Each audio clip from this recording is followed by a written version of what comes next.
오늘 주신 본문의 말씀 가지고 피투성이라도 살아있으라, 피투성이라도 살아있으라는 제목으로 하나님 말씀을 증거토록 하겠습니다. 기독교의 본질과 기독교의 정신을 한마디로 압축하고 요약하라면 바로 부활일 것 같습니다. 회복일 것 같습니다. 성경은 무엇을 말씀하느냐? 창세기부터 요한계시록에 이르기까지 성경은요, 복잡하고 수많은 이야기가 오늘도 이 안에 가득 차 있지만 결국은 한 줄로 이 성경을 풀어 오늘도 그 주제를 이야기한다면 하나님께서 뭐라고요? 하나님께서 잃어버린 세상을 되찾아가시는 이야기, 회복하시는 이야기가 바로 성경 이야기라는 거예요. 오늘은 부활줄입니다. 십자가에 죽으신 뿐 아니라 죄와 사망과 어둠의 권세를 깨뜨리시고 부활하신 예수님이 우리에게 그토록 주시고자 하신 것이 무엇인가? 십자가에 매달려 죽으시면서까지도 우리에게 주시고자 한 그 선물이 무엇인가?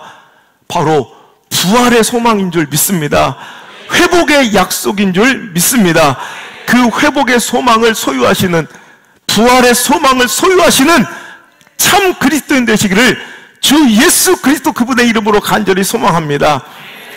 오늘 피투성이라도 살아있어라.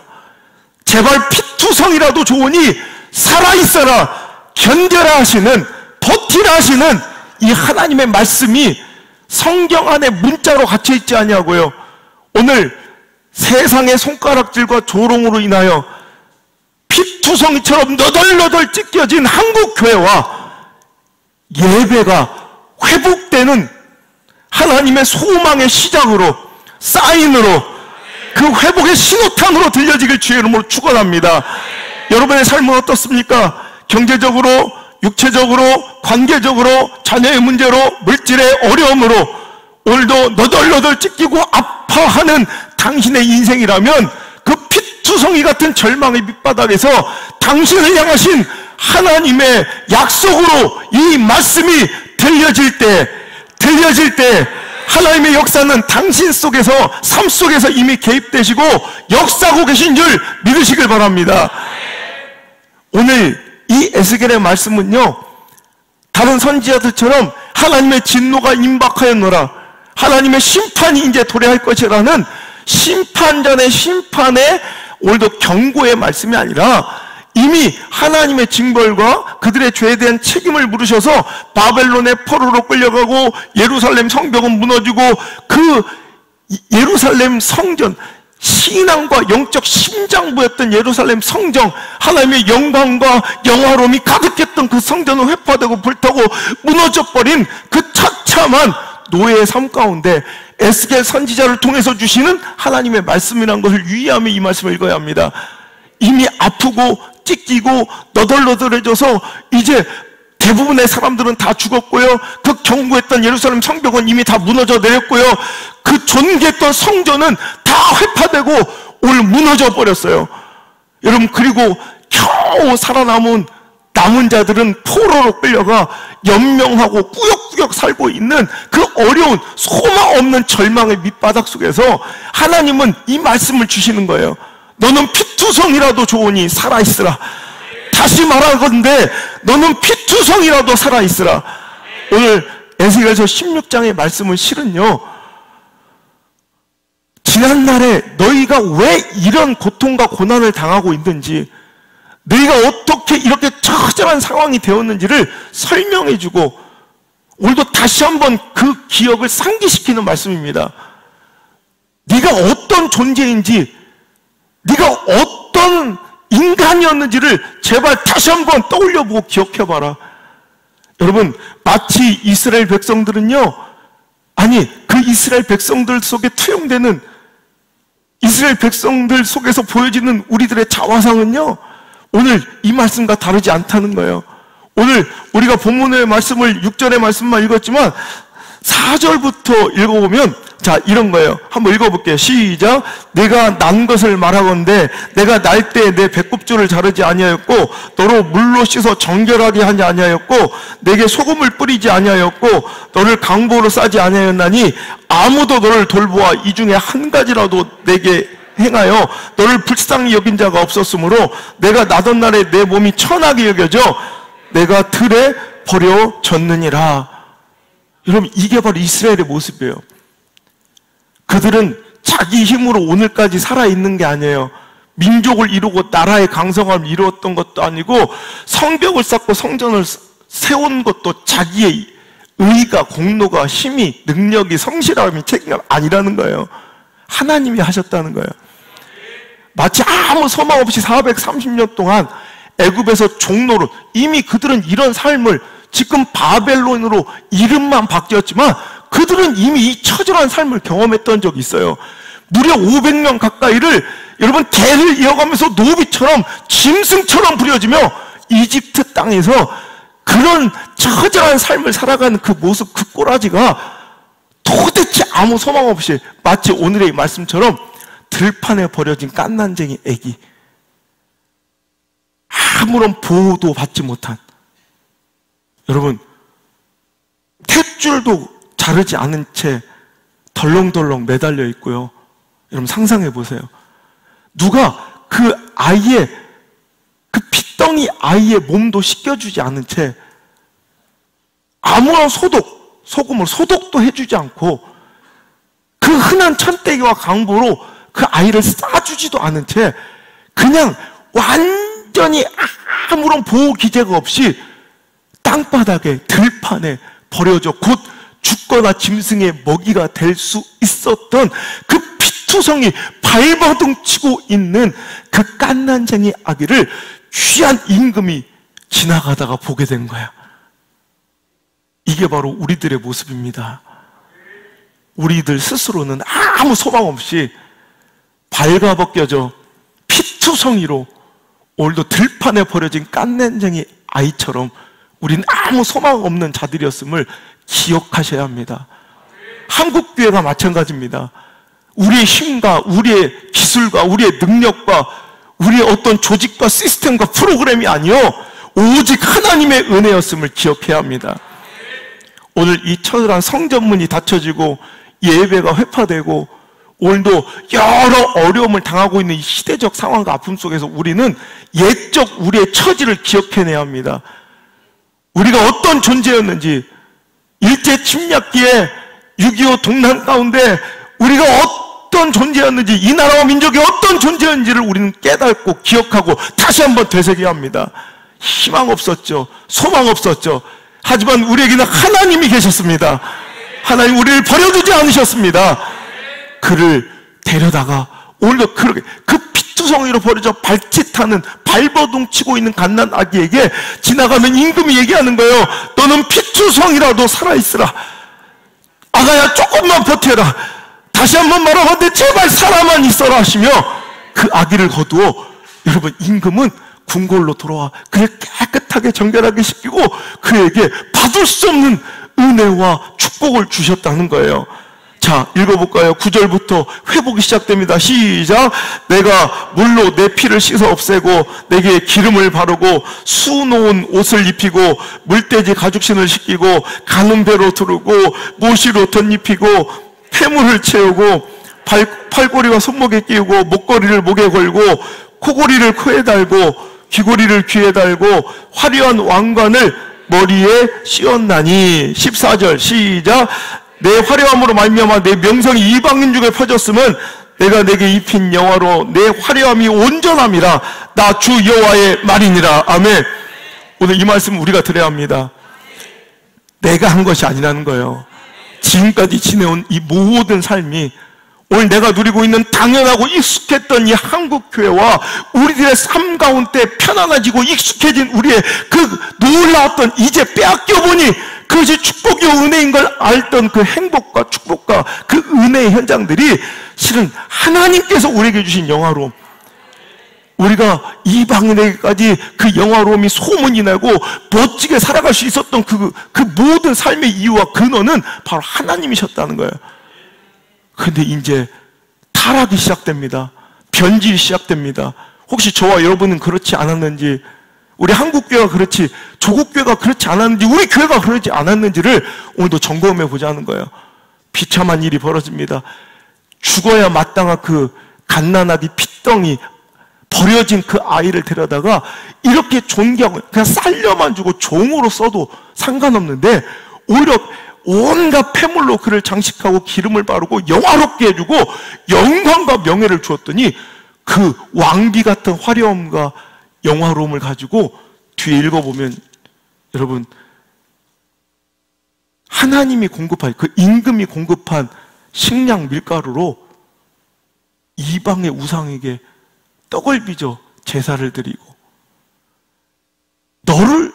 너를 위하여가 아니라 나를 위하여 너에게 준 네 자녀들을 그 우상에게 바치고, 더 나아가 임금이 입혀준 그 화려한 의복과 존귀한 그 상징들, 그 귀한 화려한 그 영화로움의 의복과 그 아름다운 보석들로 치장하고 나가 길거리에 서서 마치 몸을 파는 창녀처럼 지나가는 사람에게 오늘도 음행하고 있는 이 모습이 바로 이스라엘의 모습이었다는 걸 상기시키시는 거예요. 그 죄의 결과로 그들이 애굽에게, 이방 나라에게 오늘도 음행하며 몸을 팔며 의지했던, 오히려 그들로부터 배신당하고 버려져 찢겨져 지금 모든 것을 다 상실한 채 이방 나라의 포로가 되어 있는 그들의 비참한 현실을 알려주시는 거예요.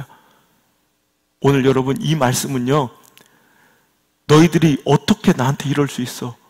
물론 사랑이 근원된 하나님의 배신감에 대한 진노의 말씀일 수도 있습니다만, 여러분, 사랑하니까 이 배신에 대해서, 이 부정함에 대해서 화가 나는 거지. 여러분, 나랑 상관없는 사람이, 남편이 바람 폈는데 내가 화가 나요? 내 사랑하는 사람이 변절하고 마음이 변하고 바람을 피워야 그것이 화가 나는 거죠. 하나님 지금 이스라엘 백성에게 이야기를 하는 거예요. 너 어떻게 나한테 이럴 수 있어? 물론 내가 너한테 어떻게 해줬는데, 이 말씀이에요. 오늘 이 말씀이 제가 드려야 될 말씀이에요. 우리가 드려야 될 말씀이에요. 우리 교회가 드려야 될 말씀이고요, 조국교회가 드려야 될 말씀이에요. 너 기억해봐. 니들이 어떤 존재였는지, 내가 너한테 어떻게 해줬는지 지금까지. 근데 너 어떻게 이럴 수 있어? 그러면서 그들의 처지와 과거부터 지난날의 모든 음행과 더러움, 하나님을 배도하고 패역했던 이 삶을 너무나도 적나라하게 뼈가 꺾이고 아플 정도로 에스겔의 입술을 통하여 말씀하시는 거예요. 아프죠. 하지만 여러분, 우리에게 소망이 있는 것은, 오늘 이 찔림과 책망의 이유는 회개로 이끌어져 회복을 소망하시는 하나님의 말씀임을, 그 최종의 목적지와 종결은 그래서 파멸과 버려짐과 우리의 끝장났음을, 관계의 끝났음을 선포하시는 말씀이 아니라, 너 어떻게 나한테 이럴 수 있어? 여기서 더 나아가, 그러니 이제 제발 나와 다시 제대로 잘 시작해보자 라는 하나님의 또 다른 아주 애절한 애원인 줄 믿으시길 바랍니다. 이런 이스라엘 백성들의 받아도 마땅한, 벌받아도 마땅한 그들의 범죄함과 타락함, 우리 자녀들 함께 있어서 다 읽기도 민망할 정도의 이 더럽고 추악함, 이것을 막 낱낱이 발가벗기듯 오늘도 말씀하신 하나님의 목적과 결론은요, 넌 그래서 끝이야, 넌 그래서 안 돼, 넌 그래서 끝났어, 이게 아니라, 여러분 보세요. 이 말씀이 어떻게 끝났는지 16장 마지막으로 오면 60절 보실까요? 60절. 너무 놀라운 거예요. 이렇게 더럽고 추악한 이스라엘 백성들 죄를 낱낱이 기록하시고 선포하시던 말씀이 이렇게 종결됩니다. 그러나, 할렐루야. 저는요, 이 말씀을 지난주 계속 읽다가 이 그러나에서 눈물이 터지는 거예요.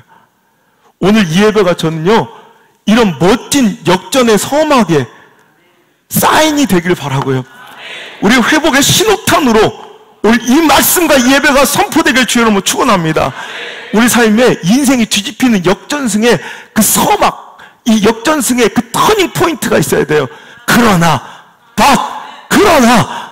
끝날 것 같아요. 이제 이것은 이제 완전 끝난 것 같아요. 이건 버려져야 마땅한 것 같아요. 이렇게 구질구질 살다가 죽어버려야 될 것 같아요. 하지만 하나님은 우리에게 소망을 주십니다. 그러나 하나님은 우리를 버려두지 않으신 거예요. 내가 너의 어렸을 때와 너의 세운 언약을 기억하고, 우리는 하나님을 버렸지만 하나님을 우리를 버리지 아니하셨고요. 우리는 하나님을 잊었지만 하나님은 우리를 잊지 않으셨고요. 우리는 하나님의 약속을 잊었지만 하나님은 우리의 약속을 기억하고 계셨단 말입니다. 너와 영원한 언약을 다시 세우는. 아멘. 63절 시작. 이는 내가 내 모든 행한 일을 용서한 후에 내가 기억하고 놀라고 부끄러워서 다시는 입을 열지 못하게 하려 함이라. 주 여호와의 말씀이니라. 아멘. 이게 하나님의 결론입니다. 이게 저와 여러분을 향하신, 우리 교회와 조국 교회를 향하신 하나님의 결론입니다. 내가 너의 모든 행한 일을 용서하고 새로운 언약, 영원한 언약을 세워 다시 한번 우리와의 관계를 이어가기를 원하시는, 회복시키기를 원하시는, 다시 세우기를 원하시는, 영화롭게 하기를 원하시는 그 하나님의 음성이 여러분의 음성으로, 여러분을 향하신 하나님의 약속으로 들려지기를 주 예수 그리스도 그 소망의 이름으로 축복합니다. 폐역하고 배도한 죽어 마땅한 이스라엘이 한때는 하나님의 영광으로 가득했던 영적 심장 예루살렘이 마치 피투성이 갓난 아기처럼 또다시 짓밟히고 참혹하게 버려졌습니다. 그런 이스라엘 향한, 그런 찢겨진 예루살렘을 향한, 그런 배도한 하나님의 백성을 향한 하나님의 뜻은 분명하고 단호합니다.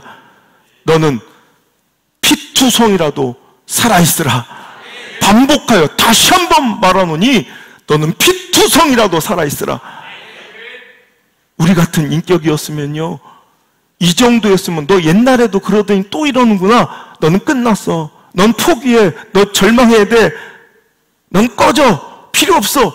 이게 우리의 인격일 테지만 하나님 우리를 포기치 아니하시고, 여러분, 지난날에 그 발가벗겼던 비참한 이야기를 하신 이유는 우리가 저지른 그 죄악이 이렇게 컸다는 것을 상기시키는 이유도 있지만, 내가 다시 한번 생각해 보니 너는 옛날에도 이런 적이 있었다는 거예요. 너 지금만 이런 게 아니라 옛날에도 더 참혹하고 힘든 그때에도 내가 너를 살렸다는 걸 상기시키고 싶은 하나님의 마음인 줄 믿습니다. 그때에도 너를 버리지 않았던 내가, 그때에도 너를 포기하지 않았던 내가, 그때에도 내가 너를 살렸던 내가, 오늘도 내가 너를 다시 살릴 것이고, 이 교회를 살릴 것이고, 네 가정을 다시 살릴 것이고, 네 자녀들을 다시 살리고 회복시킨다는 하나님의 가장 강력한 신실하신 약속이 아니겠습니까? 어떻게든 견디고 버텨라 하시는, 조금만 버티고 더 견뎌라 하시는 그 하나님의 음성을 오늘도 꼭 들으실 수 있기를 주의 이름으로 축원합니다. 오늘 내 삶이 내 죄악된 잘못된 선택의 결과로, 탐욕과 오만과 교만의 결과로 바벨론의 포로 생활하는 예루살렘과 이스라엘처럼 오늘도 밑바닥에 있고 처참한 피투성일지라도 오늘도 하나님이 당신을 향한 뜻은 분명합니다. 내 그럴 줄 알았다.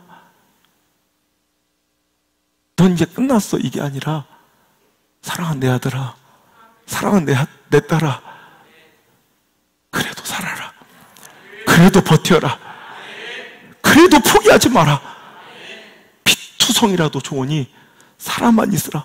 제발 다시 한번 이 소망의 손을 붙잡고, 이 말씀의 손을 붙잡고, 이 위로의 공급을 힘입어 다시 한번 일어나 keep going, 다시 한번 하나님과 그 신앙의 그 멋진 길을 경주하자는, 다시 한번 그 길을 걸어가자는 하나님의 프로포즈로 들으시고요.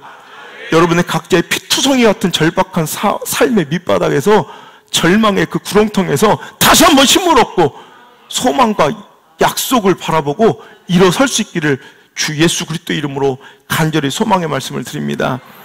하나님께서 반드시 이 말씀을 듣고 믿는 자들, 죽음과 같은 참혹한 상황에서 건져내셔서 다시 한번 귀하게 입히시고 다시 한번 당신을 회복시킬 것이고 영화롭게 하실 것입니다. 죄와 사망의 권세를 이기고 부활하신 예수님께서 당신의 삶도 역전시키실 것입니다. 할렐루야. 빌립보서 4장 6절에 하나님은 아무것도 염려하지 말고 제발 기도만 하라 하시는데 누가 끝이라는 거예요. 고린도전서 10장 13절에는 하나님은 내가 감당할 시험만 주시고 문제만 주신다 말씀하시고, 또 그때마다 기가 막히게 피할 길을 주신다 하셨는데 왜 걱정하냐는 거예요. 욥기서 23장 10절의 말씀에 지금은 네가 죽을 것 같지만 하나님이 나를 단련하신 이후에 나를 정금같이 만들어 주신다는데, 순금처럼 존귀하게 가치 있게 빚어 주신다는데 왜 포기하려 하는 거예요. 로마서 8장 28절에 하나님을 사랑하는 모든 하나님의 백성들은 이 모든 상처와 아픔과 어려움이 다 합력하여 선한 결과로 해피엔딩으로 종결될 것이 아시는데, 오늘 저와 여러분은 왜 낙심하고 있습니까? 오늘 왜 절망하고 있습니까? 당신은 왜 포기하려 하십니까? 오늘 이 말씀 때문에 정신 바짝 차리고 실패한 롭이 아니라 살아난 백처럼 오늘도 일어나 걸으시길 바랍니다. 오늘 저는요, 오늘 이 자리에 있는 분들은 굉장히 귀한 분들이에요. 왜냐하면 여러분, 하나님 시퍼렇게 살아계심을 증거하고 증명하는, 제가 어느 날인가 선포했던 말씀의 결과물이 오늘이에요. 여러분 생각해 보세요. 인간의 힘으로 풀 수 없는 문제라면, 또 거꾸로 말하면 인간의 기대로는 상상할 수 없는 하나님의 놀라운 기이한 역사가 일어날 기회이기도 하다는 거예요. 앞에 홍해가 막혀 있습니다. 뒤에는 애굽의 철병거가 숨 막히도록 나를 옥죄해 옵니다. 애굽의 철병거도 내 힘으로, 내 능력으로는 이길 수 없고요, 앞에 있는 저 시퍼런 홍해도 내 힘으로 건널 수 없습니다. 자, 오늘 우리가 내 힘과 능력과 노력으로는 이겨낼 수 없는 아픔과 어려움의 현장에 있다면, 그건 거꾸로 말하면 오늘 이 시편의 저자가 노래한 것처럼 인생에게, 사람에게 행하신 하나님의 기이한 역사를 볼 수 있는 기회이기도 하다는 거예요. 여러분, 우리의 힘으로는 그 바다를 건널 수 없었지만, 아니 그 바다를 가르실 줄 누가 알았겠냐고. 아니 그 바다를 쪼개시고 길을 내실 줄 우리가 어떻게 알았냐고요. 여러분, 참혹한 문제의 현장은 기막힌 하나님의 역사의 현장이기도 합니다. 죽을 것 같았던 그 문제의 자리가 실은 잔치자리가 되었고요, 내 숨을 막히게 했던 그 홍해가 바로 내 지긋지긋하게 내 인생을 놓아주지 않고 쫓아왔던 그 삶의 문제, 애굽의 철병거를 수장시켜버리는 문제의 종결의 현장이 된 줄 믿습니다. 오늘도 저 여러분의 삶 가운데 그 힘들고 어려운 지긋지긋한 삶의 문제로 인해 포기하고 이제 끝내버리고 싶은 그 상황 속에서 이 말씀이 당신에게 향하신, 당신에게 내미신 하나님의 손으로 느껴지길 바라고, 주님 그 말씀의 손 붙들고 다시 한번 일어나 우리 전진합시다. Keep going. 다시 한번 주님의 뜻대로 회복합시다.